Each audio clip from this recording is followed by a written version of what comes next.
Okay, சொல்லுங்களேன். என்ன விஷயத்தை எதிர்பார்த்து நீங்க டியாக்குள்ள வந்தீங்க? ஷனோஃபர் கிட்ட இதெல்லாம் மாற்றங்கள் வேணும், அதுக்காக தான் நான் டியாக்குள்ள வந்தேன் அப்படின்னு சொன்னா என்னென்ன மாற்றங்கள் சொல்லுவீங்க?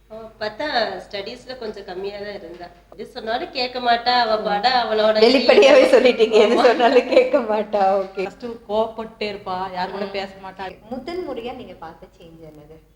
பிஹேவியர் சேஞ்சஸ் பார்த்தேங்க. படிப்புல கொஞ்சம் இது பண்ணிட்டு இருக்காங்க. இன்ட்ரெஸ்ட் காமிச்சானா? கோவமெல்லாம் கொஞ்சம் கம்மியாயிருக்கு. ஸோ நிறைய பேரண்ட்ஸ் என்கிட்ட சொல்ற விஷயம் என்னன்னா, பிடிவாதம் கம்மியா இருக்கு, கோபம் கம்மியா இருக்கு அப்படிங்கிறது. ரீடிங் ப்ராப்ளம் தான் உங்களை வந்து டியாக்கு கொண்டு போச்சு. எவ்வளவு நாளுக்கு அப்புறம் சேஞ்சஸ் உங்களுக்கு தெரிய ஆரம்பிச்சது? வந்து ஒரு அப்படியே ஒரு 3 months ஆனதுக்கு அப்புறமே அப்போ கொஞ்சம் சேஞ்சஸ் தெரிய ஆரம்பிச்சது. 4 கிளாஸ்லயே தெரிஞ்சிருச்சு. 4 கிளாஸ்லயே நல்ல பொறுப்பா வந்துட்டா.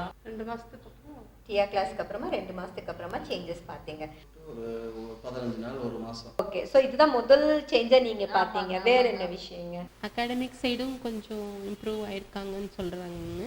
ஸ்கூல்ல சொன்னாங்கங்க, மிஸ்ஸே சொன்னாங்க. மிஸ்ஸே சொன்னாங்க, பிரின்சிபல் கூப்பிட்டு சொன்னாங்கங்க. வேற இந்த பிடிவாதங்கள்லாம் கொஞ்சம் கம்மியாயிருக்குதுங்க.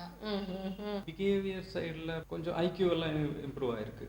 பிஹேவியர் பரவாயில்ல, முதல்ல இருந்ததுக்கு இப்ப எவ்வளவோ பரவாயில்ல. அப்புறம் நிறைய பொறுப்புகள் அவ நம்மளுக்கு ஏதாவது தெரியாத விஷயம் கூட அவ சொல்றா, எங்களுக்கு இப்படி செய்யலாம் அப்படின்னு சொல்லிட்டு ஐடியா கொடுக்குறாங்க. நல்ல பொறுப்பு வந்திருக்கு, ரெஸ்பான்சிபிலிட்டி உணர்ந்திருக்கு அப்படின்னு.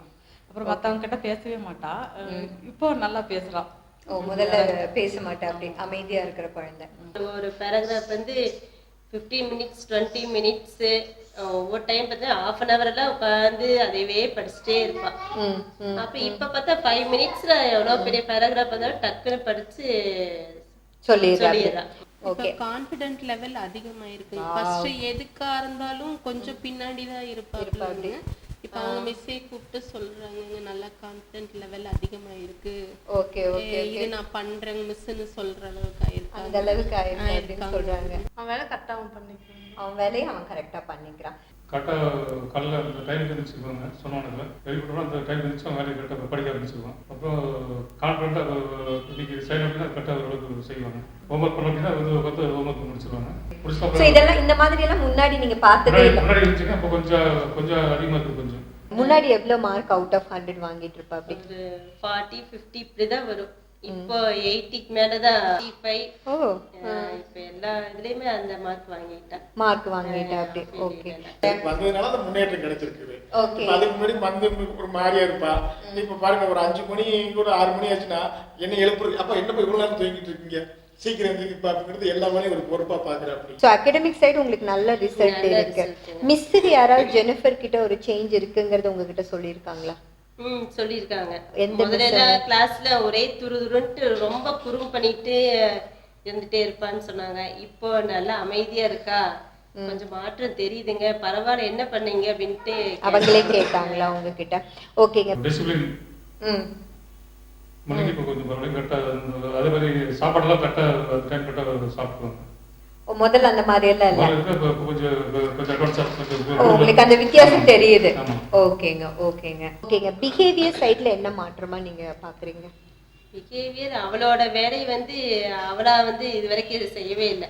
நம்மளா ஒன்னொன்னா சொல்லி சொல்லி சொல்லி சொல்லி இப்ப அவளா வந்து எனக்கு ஹெல்ப் பண்றது கொண்டு எல்லாமே நல்லா பண்ணிட்டு இருக்கா.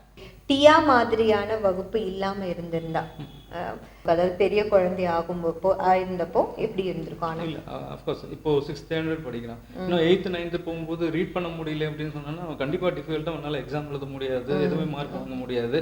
ஸோ எப்படி நான் ஒரு 10th கிராஸ் பண்ணுறது, 12th கிராஸ் பண்ணுறதுன்னு ஒரு ஃபியர் இருந்துட்டு. கண்டிப்பா அவ ஏதோ போற போக்குல போவா.